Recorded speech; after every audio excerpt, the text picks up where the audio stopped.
सत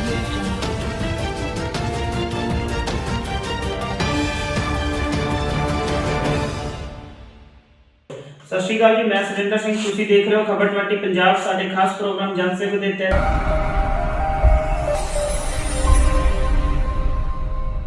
अज असीं पहुंचे हाँ जिला बठिंडा का पिंड बुरज लद्दा सिंह वाला। तुहानूं मिलवांदे हां इत्थों दे लेडी सरपंच मैडम करमजीत कौर जी के प्रतिनिधि उन्हां दे हसबैंड हरदेव सिंह जी साडे नाल मौजूद ने और गलबात करते हैं कि इन्हां दे पिंड की कहानी। सत श्री अकाल सर। सत श्री अकाल सर, साडे दर्शक तुहाडे तो जानना चाहते हैं कि तुसीं राजनीति विच किद्दां आए हो, इस पासे आउण दा तुहाडा रुझान किवें बनिया जी? कोता जी साडे बजुर्गों तो लेके साडे तीन चार पीढ़ियां तो इस पासे रुझान सी जी। उस मैनूं शौक भी सीगा जी। भी मैं पिंड दा सरपंच बना दे, पिंड दे चंगे काम करा ते पिंड नूं गांह तरक्की दे ला दे जी जी जी। ते सरपंच साहब जे गल करिए आपां मुश्किलां दी, तां पिंड दीयां की मुश्किलां सीगीयां जिन्हां करके तुहानूं इह सरपंची दा जो इलैक्शन है लड़ना पिया?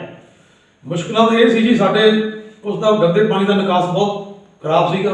गुरद्वारा साहिब दे कोले छप्पड़ दे विच पानी गंदा, ਉਹਦੇ ਖਾਤੇ ਅਸੀਂ ਸੀਵਰੇਜ ਦੀ ਮੰਗ ਸੀ। ਸਾਡੀ ਸੀਵਰੇਜ ਸਾਡੇ ਪਿੰਡ ਜਾ ਰਹੇ ਆ, ਪਾਸ ਹੋ ਚੁੱਕੇ ਆ। ਉਦੋਂ ਸੀਵਰੇਜ ਦਾ ਪਾਣੀ ਛੱਪੜ 'ਚ ਇਕੱਠਾ ਕਰਕੇ ਅਸੀਂ ਤੇ ਪ੍ਰੋਜੈਕਟ ਸਾਫ਼ ਪਾਣੀ ਕਰਨਾ ਦਾ ਲਾ ਕੇ ਪਾਣੀ ਖੇਤਾਂ ਨੂੰ ਵੀ ਲਾਵਾਂਗੇ, ਬਾਕੀ ਪਾਣੀ ਚੱਕ ਕੇ ਡਰੇਨ 'ਚ ਪਾਵਾਂਗੇ। ਹਾਂ ਜੀ, ਇਹ ਸਾਡੀ ਮੇਨ ਮੰਗ ਸੀ। ਉਹ ਸਾਡੀ ਮੰਗ ਪਾਸ ਹੋ ਚੁੱਕੀ ਹੈ ਤੇ ਸਾਰਾ ਕੁਝ ਹੋ ਚੁੱਕਿਆ, ਉਹਦਾ ਪਾਸ ਹੋ ਗਿਆ। ਉਹ ਅਸੀਂ ਥੋੜੇ ਚਿਰ 'ਚ ਹੀ ਬਸ ਸੀਵਰੇਜ ਦਾ ਕੰਮ ਚਾਲੂ ਕਰਨ ਲੱਗੇ ਜੀ। ਤੇ ਸਰਪੰਚ ਸਾਹਿਬ ਇਸ ਤੋਂ ਇਲਾਵਾ ਤੁਸੀਂ 2 ਸਾਲ ਹੋ ਗਏ ਨੇ ਸਰਪੰਚ ਬਣਿਆ ਨੂੰ ਤੁਹਾਨੂੰ, ਤੇ ਵਿਕਾਸ ਦੇ ਪੱਖੋਂ ਗੱਲ ਕਰੀਏ ਤਾਂ ਕੀ ਵਿਕਾਸ ਤੁਸੀਂ ਹੁਣ ਤੱਕ ਕਰਵਾਏ ਨੇ ਇਸ ਤੋਂ ਇਲਾਵਾ ਜੀ ਜੋ ਤੁਸੀਂ ਦੱਸਿਆ? ਅਸੀਂ ਪਿੰਡ ਦੇ ਵਿੱਚ ਇੰਟਰਲੋਕ ਕਈ ਗਲੀਆਂ ਜਿਹੜੀਆਂ ਜਮਾਂ ਰਸਤੇ ਬਾਹਲੇ ਖਰਾਬ ਸੀਗੇ, ਜਿਹੜੇ 20-30 ਸਾਲ ਦੇ ਜਾਨੀ ਨਹੀਂ ਬਣੇ ਸੀਗੇ, ਉਹ ਅਸੀਂ ਰਸਤੇ ਪੱਕੇ ਕਰਤੇ ਆ। ਸਕੂਲ ਦੇ ਵਿੱਚ ਬਹੁਤ ਵਧੀਆ ਕਮਰੇ, ਉੱਥੇ ਆਂਗਣਵਾੜੀ ਸੈਕਟਰ ਵਾਸਤੇ ਕਮਰੇ ਬਹੁਤ ਕੁਝ ਹੋ ਗਿਆ। ਜਿਹੜਾ ਉਹ ਰਹਿ ਗਿਆ ਸੀ 20 ਮਹੀਨੇ ਦੇ ਵਿੱਚ ਸਾਰਾ ਕੰਮ ਕਲੀਅਰ ਸਾਰਾ ਕਰ ਦਿਆਂਗੇ, ਕੋਈ ਕੰਮ ਬਾਕੀ ਨਹੀਂ ਰਹਿਣ ਦਿੰਦੇ। बहुत वधिया सरपंच साहब। इस तो इलावा जे आपां गल करिए लोकां दी आपसी मिलवरतन दी, तां आपस दे विच लोग किद्दां रह रहे हैं? साडा पिंड भाईचारक तौर ते सारा इकट्ठा है, किसी दी कोई वितकरा नहीं। पार्टी का भी ऊपर उठ के सारा पिंड इकट्ठा ही काम करदे। साडे भाईचारक सन पिंड दे विच बहुत ज्यादा है, कोई पार्टी ऊपर उठ के ही काम करदे है, सारा पिंड इकट्ठे ही है। जे मैं सरपंच दा सारा पिंड मेरा साथ दे रहे। बहुत वधिया सरपंच साहब। जे आपां गल करिए पिंड दी सिੱਖਿਆ ਦੀ, ਤਾਂ ਬੱਚਿਆਂ ਨੂੰ ਜੋ ਸਿੱਖਿਆ ਕਿੱਦਾਂ ਦੀ ਮਿਲਦੀ ਹੈ ਔਰ ਕਿੰਨੀ ਤੱਕ ਸਕੂਲ ਬਣੇ ਹੋਏ ਨੇ ਤੁਹਾਡੇ ਇਸ ਪਿੰਡ ਦੇ ਵਿੱਚ?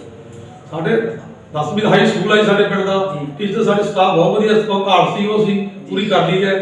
ਤੇ ਜੋ ਕੰਪਿਊਟਰ ਸਿਸਟਮ ਸਾਰਾ ਸਿਸਟਮ ਇੱਥੇ ਬਹੁਤ ਵਧੀਆ ਹੈ, ਵਧੀਆ ਸਟਾਫ ਹੈ, ਪੜ੍ਹਾਈ ਵਧੀਆ ਹੋ ਰਹੀ ਹੈ ਸਕੂਲ 'ਚ। ਸਰ, ਜਿੱਦਾਂ ਇੱਕ ਕਰੋਨਾ ਵਾਇਰਸ ਦੀ ਮਹਾਮਾਰੀ ਦੇ ਚੱਲਦਿਆਂ ਸਕੂਲ ਸਰਕਾਰ ਵੱਲੋਂ ਜਿਹੜੇ ਕਿ ਬੰਦ ਕੀਤੇ ਗਏ ਸੀਗੇ ਕਿ ਇਹ ਜਿਹੜੀ ਬਿਮਾਰੀ ਹੈ ਨੂੰ ਫੈਲਣ ਤੋਂ ਰੋਕਣ ਦੇ ਲਈ ਬੱਚਿਆਂ ਦੇ ਸਕੂਲ ਬੰਦ ਸੀਗੇ ਔਰ ਜੋ ਆਨਲਾਈਨ ਸਟੱਡੀ ਹੋ ਰਹੀ ਸੀਗੀ ਬੱਚਿਆਂ ਦੀ, ਤੁਸੀਂ ਉਹ ਬੱਚਿਆਂ ਦਾ ਧਿਆਨ ਰੱਖ ਰਹੇ ਹੋ ਕਿ ਜਿਹੜੀ ਆਨਲਾਈਨ ਸਟੱਡੀ ਕਰਵਾ ਰਹੇ ਨੇ ਟੀਚਰ ਕਿੱਦਾਂ ਦੀ ਹੋ ਰਹੀ ਹੈ?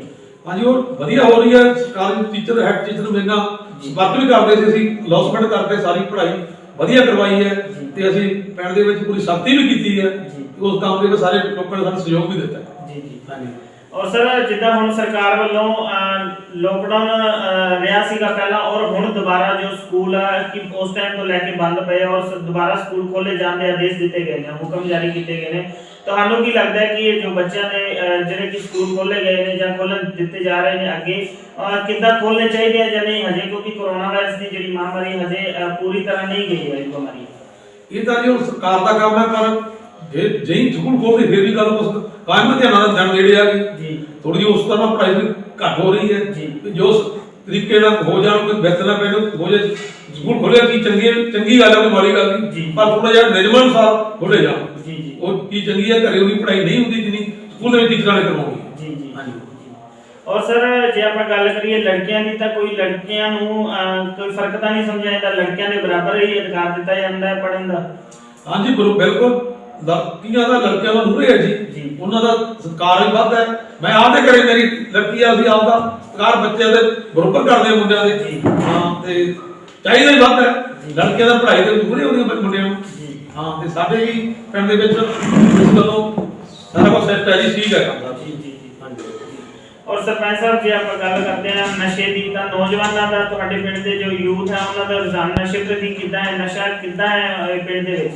ਨਸ਼ਾ ਜੀ ਸੀ ਜ਼ਰੂਰ ਬੱਚ ਜਮਾ ਖਤਮ ਤਾਂ ਹੁਣ ਵੀ ਨਹੀਂ ਹੋਇਆ, ਜਿਵੇਂ ਕਹਿੰਦੇ ਮੈਂ ਸੱਚਾਈ ਇਹ ਹੈ, ਪਰ ਅਸੀਂ ਸਖਤੀ ਬਹੁਤ ਕੀਤੀ ਹੈ। ਅਸੀਂ ਨਸ਼ੇ ਦੇ ਬਿਲਕੁਲ ਵਿਰੋਧ ਹੈ। ਜੇ ਕੋਈ ਸਾਨੂੰ ਏਜੰਟ ਕੇਸ ਮਿਲਦਾ ਸੀ ਪੁਲਿਸ ਨੂੰ ਉਸ ਤਰ੍ਹਾਂ ਸੂਚਿਤ ਕਰਦੇ ਹਾਂ, ਅਸੀਂ ਉਹ ਬੰਦੇ ਸਖਤੀ ਵੀ ਕਰਦੇ ਹਾਂ। ਪਹਿਲਾਂ ਉਹ ਸਮਝਾਉਣੇ ਵੀ ਆ ਵੀ ਇਹ ਕੰਮ ਤੋਂ ਬਾਅਦ ਵੀ ਜ਼ਿੰਦਗੀ ਮਸਾਂ ਤੱਕ ਮਿਲੀ ਹੈ, ਇਹ ਦੁਬਾਰਾ ਨਹੀਂ ਮਿਲਦੀ। ਜੇ ਤੂੰ ਨਾ ਛੱਡੇਗਾ ਪਰ ਤੂੰ ਸਖਤੀ ਵੀ ਕਰਦੇ ਅਸੀਂ ਬੋਲ ਜਾਂਦੇ ਅਸੀਂ ਪੁਲਿਸ ਨੂੰ ਸੂਚਿਤ ਵੀ ਕਰਦੇ ਹਾਂ। ਅਸੀਂ ਇਹ ਕੰਮ ਦੇ ਵਿੱਚ ਸਾਡੀ ਪੂਰੀ ਠੱਲ ਪਈ ਹੋਈ ਹੈ। ਪਹਿਲਾਂ ਸਵੇਰ ਸਮਾਨ ਘਾੜ ਜਾਂ ਸਕੂਲ ਚ ਲੋਕੀ ਮੁੰਡੇ ਬੈਠੇ ਸੀ ਉਹ ਤਾਂ ਜੋ ਮੈਂ ਜਮਾਨਾ ਮੈਂ ਬੈਠਣਾ ਉਠਾ ਦਿਆ। ਇਹ ਤਾਂ ਸਾਡੀ ਸਖਤੀ ਕੀਤੀ ਹੋਈ ਹੈ। ਸਰਪੰਚ ਸਾਹਿਬ ਜਿੱਦਾਂ ਤੁਸੀਂ ਇਸ ਚੀਜ਼ ਦੀ ਤਾਂ ਨਸ਼ੇ ਦੀ ਸਖਤੀ ਕੀਤੀ ਹੈ ਨੌਜਵਾਨਾਂ ਦੇ ਵਿੱਚ, ਔਰ ਨੌਜਵਾਨਾਂ ਦਾ ਜਿਹੜਾ ਖੇਡਾਂ ਦੇ ਪ੍ਰਤੀ ਕਿੱਦਾਂ ਰੁਝਾਨ ਹੈਗਾ, ਕੋਈ ਜਾਂ ਉਹਨਾਂ ਲਈ ਤੁਸੀਂ ਪ੍ਰਬੰਧ ਕਰਕੇ ਦਿੱਤਾ ਹੋਵੇ ਖੇਡਾਂ ਦਾ? ਸਾਡੇ ਪਿੰਡ ਜੀ ਖੇਡ ਸਟੇਡੀਅਮ ਹੈ ਨਹੀਂ, ਗਰਾਊਂਡ ਗਰੂਡ ਹੈ ਨਹੀਂ, ਪਰ ਸਾਡੀ ਜਿਹੜੀ ਪੰਚਾਇਤ ਦੀ ਜੋ ਜ਼ਮੀਨ ਹੈ ਅਸੀਂ ਉਹਨੂੰ ਪਟਾਪ ਰੂਪੇ ਖੇਡ ਸਟੇਡੀਅਮ ਬਣਾਉਣਾ ਚਾਹੁੰਦੇ ਹਾਂ। ਗਰਾਊਂਡ ਅਸੀਂ ਸਾਡਾ ਗੱਲ ਚੱਲੀ ਜਾਂਦੀ, ਸਾਡੀ ਜ਼ਮੀਨ ਵੱਟ ਕੇ ਨੇੜੇ ਸਕੂਲ ਦੇ ਆ ਜੇ ਅਸੀਂ ਖੇਡ ਸਟੇਡੀਅਮ ਬਣਾਉਣਾ ਚਾਹੁੰਦੇ ਹਾਂ ਤੇ ਬਣ ਵੀ ਜਾਊਗਾ। ਅਸੀਂ ਕੋਸ਼ਿਸ਼ ਕਰ ਰਹੇ ਹਾਂ ਕਿ ਗਰਾਊਂਡ ਬਣ ਜੇ, ਚੰਗੇ ਬੱਚੇ ਹੱਥ ਨੇ ਕਬੱਡੀ ਖੇਡਣ, ਕੋਈ ਵਾਲੀਬਾਲ ਖੇਡਣ, ਕੋਈ ਕ੍ਰਿਕਟ ਖੇਡਣ, ਰੁਝਾਨ ਬੱਚਿਆਂ ਦਾ ਉਸ ਪਾਸੇ ਹੋ ਜਾਊਗਾ ਤੇ ਨਸ਼ਿਆਂ ਪਾਸੇ ਦੂਰ ਹੋਏ। ਸਾਡੇ ਪਿੰਡ ਇਸ ਚੀਜ਼ ਦੀ ਸਾਨੂੰ ਘਾਟ ਬਹੁਤ ਹੈ। ਸਰਪੰਚ ਸਾਹਿਬ ਜੇ ਗੱਲ ਕਰੀਏ ਆਪਾਂ ਇਸ ਪਿੰਡ ਦੇ ਵਿੱਚ ਪੀਣ ਵਾਲੇ ਪਾਣੀ ਦੀ ਕੀ ਸੁਵਿਧਾ ਹੈ ਤੁਹਾਡੇ? ਸਾਡੇ ਵਾਟਰ ਬਾਕਸ ਦਾ ਜੀ ਬਹੁਤ ਵਧੀਆ ਪਾਣੀ ਡੂੰਘਾ 5-5.5 ਫੁੱਟ ਦੇ ਪਾਣੀ ਹੈ। ਇੱਕ ਨੰਬਰ ਪਾਣੀ ਹੈ, ਪਸ਼ੂ ਵੀ ਉਹ ਪਾਣੀ ਬਹੁਤ ਚਾਹ ਕੇ ਪੀਂਦੇ ਆ ਤੇ ਬੰਦਿਆਂ ਦਾ ਪੀਣਾ ਹੀ ਹੈ। ਤੇ ਸਾਡਾ 2 ਟਾਈਮ ਪਾਣੀ ਬਹੁਤ ਹੀ ਚੱਲਦਾ। ਜਦੋਂ ਕੋਈ ਸਵੇਰ ਵੀ ਤੇ ਸ਼ਾਮ ਨੂੰ ਘੰਟਾ 2 ਘੰਟਾ ਦਾ ਪਾਣੀ ਸਾਡੇ ਕੋਲ ਕੋਈ ਪ੍ਰੋਬਲਮ ਨਹੀਂ ਹੈ। ਸਰ ਜਿਹੜਾ ਇਸ ਪਿੰਡ ਦਾ ਗੰਦੇ ਪਾਣੀ ਦੀ ਨਿਕਾਸੀ ਦੇ ਲਈ ਕੀ ਪ੍ਰਬੰਧ ਕਰਵਾਏ ਹੋਏ ਨੇ ਤੁਸੀਂ? ਅਸੀਂ ਜੋ ਸੀਵਰੇਜ ਦਾ ਸਾਡਾ ਪ੍ਰਬੰਧ ਪਾਸ ਹੋ ਚੁੱਕਿਆ ਹੈ, ਪਰ 10-15 ਦਿਨਾਂ ਤੋਂ 20 ਦਾ ਐਸਟੀਮੇਟ ਲੱਗ ਗਿਆ ਜੀ। ਸੀਵਰੇਜ ਪਾਵਾਂਗੇ ਅਸੀਂ ਛੱਪੜ ਦੇ ਪਾਣੀ ਇਕੱਠਾ ਕਰਕੇ ਇੱਥੇ ਤੱਕ ਉਹ ਪਾਣੀ ਟੈਸਟ ਕਰਨ ਨੂੰ ਲੈ ਗਿਆ ਵੀ ਕਿੰਨਾ ਪਾਣੀ ਸਮਰੱਥਾ ਖਰਾਬ ਹੋ ਸਮੇਂ ਤੇ ਲੱਗਣਗੇ ਜੰਤਰ, ਉਹ ਪਾਣੀ ਠੀਕ ਕਰਕੇ ਖੇਤਾਂ ਨੂੰ ਵੀ ਲਾਵਾਂਗੇ ਜੀ। ਬਾਕੀ ਪਾਣੀ ਰਹਿੰਦਾ ਸਾਡੇ ਨੇੜੇ ਡਰੇਨ ਹੈ, ਡਰੇਨ ਦੇ ਵਿੱਚ 2 ਕਿਲੋਮੀਟਰ ਹੈ ਅੰਡਰਗਰਾਉਂਡ ਜਾ ਕੇ ਡਰੇਨ ਚ ਪਾ ਦੇਗੇ ਪਾਣੀ। ਅਸੀਂ ਇਹ ਮਸਲਾ ਹੱਲ ਸਭ ਤੋਂ ਪਹਿਲਾਂ ਇਹ ਕਰਨਾ ਜ਼ਰੂਰੀ ਕਰਕੇ ਛੱਡਾਂਗੇ ਅਸੀਂ। ਸਰ ਜਿੱਦਾਂ ਲੋਕਡਾਊਨ ਰਿਹਾ, ਲੋਕਡਾਊਨ ਦੇ ਦੌਰਾਨ ਤੁਸੀਂ ਗਰੀਬ ਪਰਿਵਾਰਾਂ ਦੀ ਕਿੱਦਾਂ ਸਹਾਇਤਾ ਕੀਤੀ ਸੀ? ਅਸੀਂ ਜਿੰਨੇ ਸੀਗਾ ਪਿੰਡ ਦੀ ਸਮਰੱਥਾ ਮੁਤਾਬਕ ਅਸੀਂ ਗਰੀਬਾਂ ਨੂੰ ਰਾਸ਼ਨ ਕੋਲੋਂ ਵੀ ਦਿੱਤਾ ਜੀ। ਕੁਝ ਉਹਨਾਂ ਟਾਈਮਾਂ 'ਚ ਕੁਝ ਗਵਰਨਮੈਂਟ ਨੂੰ ਵੀ ਕਿੱਟਾਂ ਆਈਆਂ ਸੀ, ਸਾਰੀਆਂ ਅਸੀਂ ਲੋਸਮੈਂਟ ਕਰਕੇ ਸਭ ਨੂੰ ਦਿੱਤੀਆਂ। ਘਰੇ ਜਾ ਕੇ ਦੇ ਕੇ ਰਹਿ ਗਏ, ਘਰੇ ਵੀ ਦਿੱਤੀਆਂ ਉਹਨੂੰ ਜਾ ਕੇ, ਉਹ ਸਾਰਾ ਬਣਦਾ ਸੀ। ਸਰ ਜਿੱਦਾਂ ਗਰੀਬ ਪਰਿਵਾਰ ਨੇ ਪਿੰਡ ਦੇ ਵਿੱਚ ਤੁਹਾਡੇ, ਤਾਂ ਉਹਨਾਂ ਨੂੰ ਤੁਸੀਂ ਸਰਕਾਰ ਵੱਲੋਂ ਕਿੱਦਾਂ ਸਹਾਇਤਾ ਦਿਵਾਉਂਦੇ ਹੋ? ਜਾਂ ਕੋਈ ਉਹਨਾਂ ਲਈ ਕੋਈ ਜਿੱਦਾਂ ਮਕਾਨ ਹੁੰਦੇ ਨੇ ਜਾਂ ਉਹਨਾਂ ਦੇ ਲਈ ਰਾਸ਼ਨ ਨੀਲੇ ਕਾਰਡ ਬਣੇ ਹੁੰਦੇ ਨੇ, ਉਹ ਕਿੱਦਾਂ ਦੀ ਸਹਾਇਤਾ ਮਿਲ ਰਹੀ ਹੈ ਇਸ ਪਿੰਡ ਦੇ ਵਿੱਚ ਜੋ ਗਰੀਬ ਪਰਿਵਾਰ ਨੇ? 7-8 ਘਰਾਂ ਨੂੰ ਜੀ ਮਕਾਨ ਉਹਨਾਂ ਦੇ ਪਾਸ ਹੋ ਗਏ ਆ। ਜਿਹੜੇ ਜਮਾ ਗਰੇ ਵੇ ਸੀ ਪਾਲਦੀ ਪਈ ਉੱਪਰ ਉੱਠ ਕੇ, ਇਹ ਜੇ ਜਮਾ ਡਿੱਗੇ ਵੇ ਸੀ ਉਹਨਾਂ ਦੇ ਲੈ ਕੇ ਪਾਸ ਹੋ ਗਏ ਆ। ਉਹ ਥੋੜੇ ਮਹੀਨੇ ਜੋ ਬਣ ਲੱਗ ਜਾਣਗੇ। 7-8 ਮਕਾਨ ਹੈ ਤੇ ਉਹ ਬਸ ਬਣਵਾ ਲੈਣਗੇ। ਸਰਪੰਚ ਸਾਹਿਬ ਜੇ ਇਸ ਪਿੰਡ ਦੇ ਆਪਾਂ ਗੱਲ ਕਰੀਏ ਕੋਈ ਅਪੰਗ ਵਿਅਕਤੀਆਂ ਦੀ ਜਾਂ ਅੰਗਹੀਨ ਵਿਅਕਤੀਆਂ ਦੀ, ਤਾਂ ਉਹਨਾਂ ਦੀ ਕਿੱਦਾਂ ਸਹਾਇਤਾ ਕੀਤੀ ਜਾਂਦੀ ਤੁਹਾਡੇ ਵੱਲੋਂ? ਉਹਨਾਂ ਦੀ ਪੈਨਸ਼ਨ ਹੁੰਦੀ ਆ, ਉਹਨਾਂ ਨੂੰ ਘਰੇ ਜਾ ਕੇ ਵੀ ਬੰਦੇ ਨੂੰ ਲੈ ਕੇ ਘਰੇ ਵੀ ਦੇ ਦੇਦੀ ਆ। ਬੰਦੇ ਨੂੰ ਜਿਹੜਾ ਚੌਂਲੇ ਸਾਈਕਲ ਵੀ ਦਵਾ ਦੇਦੀ ਆ, ਜੋ ਕੁਛ ਹੈਗੀ ਉਹਨਾਂ ਦੀ ਉਹਨੇ ਘਰੇ ਜਾ ਕੇ ਪੁੱਛੀਏ ਤੁਹਾਨੂੰ ਕੋਈ ਤਕਲੀਫ ਆ, ਜੋ ਤਕਲੀਫ ਹੁੰਦੀ ਆ ਉਹਨੇ ਦੂਰ ਕਰਦੇ ਅਸੀਂ ਆਪ ਜਾ ਕੇ ਕਰਦੇ। ਔਰ ਸਰ ਜਿੱਦਾਂ ਇਸ ਪਿੰਡ ਦੇ ਵਿੱਚ ਕੁਝ ਔਰਤਾਂ ਵੀ ਹੋਣਗੀਆਂ ਜਾਂ ਵਿਧਵਾ ਔਰਤਾਂ ਹੁੰਦੀਆਂ ਨੇ, ਉਹਨਾਂ ਲਈ ਕੋਈ ਰੁਜ਼ਗਾਰ ਲੈ ਕੇ ਆਏ ਹੋ? ਜਿੱਦਾਂ ਪਿੰਡਾਂ ਦੇ ਵਿੱਚ ਸਿਲਾਈ ਸੈਂਟਰ ਖੋਲੇ ਜਾਂਦੇ ਨੇ, ਔਰਤਾਂ ਨੂੰ ਕਿੱਦਾਂ ਦਾ ਕੋਈ ਰੁਜ਼ਗਾਰ ਲੈ ਕੇ ਦਿੱਤਾ ਤੁਸੀਂ? ਨਹੀਂ, ਔਰਤਾਂ ਨੂੰ ਸਾਨੂੰ ਹਜੇ ਕੋਈ ਸਕੀਮ ਤਾਂ ਆਈ ਨਹੀਂ, ਪਰ ਜਿਵੇਂ ਸਾਨੂੰ ਉਹ ਰਕਸ਼ੇ ਦੀ ਸਕੀਮ ਆਈ ਸੀ ਵੀ ਜੇ ਗਰੀਬ ਆਦਮੀ ਆ, ਵਿਧਵਾ ਔਰਤਾਂ ਆ, ਵੀ ਉਹ ਪਸ਼ੂ ਪਾਲਣੇ ਨੂੰ ਰਕਸ਼ੇ ਦਿੱਤੇ ਜਾਣ, ਅਸੀਂ ਉਹ ਲੈ ਕੇ ਦਿੱਤੇ ਔਰ ਰਕਸ਼ੇ ਪਾਸ ਵੀ ਹੋ ਗਿਆ। ਉਹ ਦੇ ਰਹੇ ਅਸੀਂ ਜਿਹੜੇ ਵਿਧਵਾ ਅਧਿ ਗਰੀਬ ਹੈ ਉਹਦੀ ਹੋਰ ਮਦਦ ਵੀ ਕਰ ਰਹੇ, ਮਾਲੀ ਦਾ ਤੱਕ ਉਹ ਵੀ ਦੇ ਦਿੰਦੇ ਅਸੀਂ ਕਰਦੇ ਪਿੰਡ ਇਕੱਠੇ ਬਹਿ ਕਰਕੇ ਲਾ ਦਿੰਦੇ ਸੀ। ਔਰ ਸਰ ਜੇ ਗੱਲ ਕਰੀਏ ਤੁਹਾਡੀ ਰਹਿੰਦੀ ਕਰਨ ਦੀ, ਤਾਂ ਤੁਸੀਂ ਆਪਣੇ ਪਿੰਡ ਨੂੰ ਕਿੱਦਾਂ ਦਾ ਦੇਖਣਾ ਚਾਹੁੰਦੇ ਹੋ? ਪਿੰਡ ਦੇ ਲਈ ਤੁਹਾਡਾ ਸੁਪਨਾ ਕੀ ਹੈ ਜੀ? ਸਾਡਾ ਸੁਪਨਾ ਇਹ ਹੈ ਜੀ ਪਿੰਡ ਸਾਫ ਸੁਥਰਾ ਹੋਵੇ, ਵਧੀਆ ਵਿੱਚ ਇਦਾਂ ਮੇਰਾ ਮਨ ਦੀ ਤਮੰਨਾ ਤੇ ਵੀ ਚੰਡੀਗੜ੍ਹ ਵਧੀਆ ਸਾਫ ਸੁਥਰਾ ਹਰਿਆਲਾ ਤੇ ਪਿੰਡ ਦਾ ਲੋਕੀ ਬਾਹਰੋਂ ਜਦੋਂ ਦੁਨੀਆ ਆਵੇ ਪਿੰਡ 'ਚ ਪਤਾ ਲੱਗੇ ਕਿ ਗੁਰਜੀਤ ਦਾ ਪਿੰਡ ਹੈਗਾ। ਚਾਸ਼ ਕਰੋ ਅਸੀਂ ਵਧੀਆ ਪਿੰਡ ਨੂੰ ਬਣਾਉਣਾ ਚਾਹੁੰਦੇ, ਵਧੀਆ ਬਣਾ ਕੇ ਛੱਡਾਂਗੇ। ਸਰ ਤੁਸੀਂ ਸਰਕਾਰ ਤੋਂ ਕੀ ਮੰਗ ਕਰਦੇ ਹੋ ਪਿੰਡ ਦੇ ਲਈ? ਸਰਕਾਰ ਤੋਂ ਤਾਂ ਸਾਨੂੰ ਗ੍ਰਾਂਟ ਕੁਝ ਮਿਲ ਵੀ ਚੁੱਕੀ ਹੈ। ਸਾਡੇ ਮੰਤਰੀ ਸਾਹਿਬ ਤੋਂ ਅਸੀਂ ਕਈ ਮੰਗਾਂ ਹੋਰ ਨੂੰ ਲੈ ਕੇ ਦਿੱਤੀਆਂ, ਉਹ ਪਾਸ ਵੀ ਹੋ ਗਈਆਂ। ਸਾਨੂੰ ਭਰੋਸਾ ਵੀ ਦਵਾਇਆ ਵੀ ਜੋ ਪਿੰਡ ਦੀ ਕੋਈ ਮੰਗ ਨਹੀਂ ਛੱਡਣੀ ਨਹੀਂ। ਜਿੰਨਾ ਵੀ ਸਾਡੇ ਪਿੰਡ ਦਾ ਕੰਮ ਹੈ 8-9 ਮਹੀਨਿਆਂ 'ਚ ਸਾਰਾ ਕੰਮ ਇਹ ਤੋਂ ਲੈ ਕੇ ਜਿਹੜਾ ਸਾਰਾ ਕੰਮ ਕਰ ਦਿਓ। ਜੀ ਹਾਂ ਸਰ ਜਿੱਦਾਂ ਇੱਕ ਸੈਂਟਰ ਸਰਕਾਰ ਦੇ ਵੱਲੋਂ ਕਿ ਜੋ ਆਪਣੇ ਕਿਸਾਨਾਂ ਦੇ ਲਈ ਜਿਹੜੇ ਕਿ ਕ੍ਰਿਸ਼ੀ ਕਾਨੂੰਨ ਲਾਗੂ ਕੀਤੇ ਗਏ ਹਨ ਔਰ ਉਹ ਕਿਸਾਨ ਉਹਦਾ ਸੰਘਰਸ਼ ਕਰ ਰਹੇ ਹਨ, ਤੁਹਾਡਾ ਕੀ ਵਿਚਾਰ ਨੇ ਉਸ ਕਾਨੂੰਨਾਂ ਦੇ ਮੁਤਾਬਿਕ? ਕੀ ਉਹ ਕਾਨੂੰਨ ਕਿੰਨੇ ਕੁ ਸਹੀ ਨੇ ਕਿਸਾਨਾਂ ਦੇ ਲਈ? ਅਸੀਂ ਆਪ ਕਿਸਾਨ ਹਾਂ ਜੀ, ਅਸੀਂ ਤਾਂ ਕਿਸਾਨਾਂ ਦੇ ਹੱਕ 'ਚ ਖੜੇ ਆ। ਬਹੁਤ ਕਾਨੂੰਨ ਗਲਤ ਹੈ।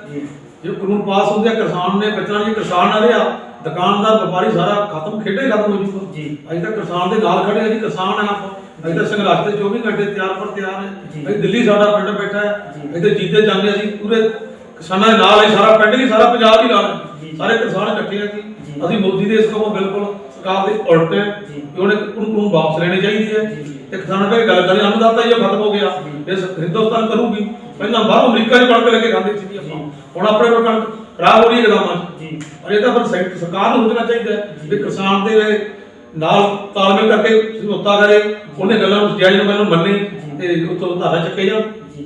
सर जिदा ये अपने किसान ने जिहड़े कह रहे हैं कि ਇਹਦੇ ਚ ਨੁਕਸਾਨ है और जो सेंटर सरकार है सेंटर सरकार ਤੇ ਇਹ ਕਹਿ ਰਹੀ ਹੈ ਕਿ ਜਿਹੜੇ ਕਾਨੂੰਨ सेंटर सरकार ने लागू ਕੀਤੇ ਨੇ ਉਹਨਾਂ ਦੇ ਵਿੱਚ ਫਾਇਦੇ ਮਿਲਨੇ ਨੇ, ਉਹ ਤੁਹਾਨੂੰ ਕੀ ਲੱਗਦਾ ਕੀ ਫਾਇਦੇ ਨੇ ਉਹਦੇ ਚ ਕਿ ਪੂਰਾ ਨੁਕਸਾਨ ਹੀ ਹੈ ਕਿਸਾਨਾਂ ਦਾ ਜੀ?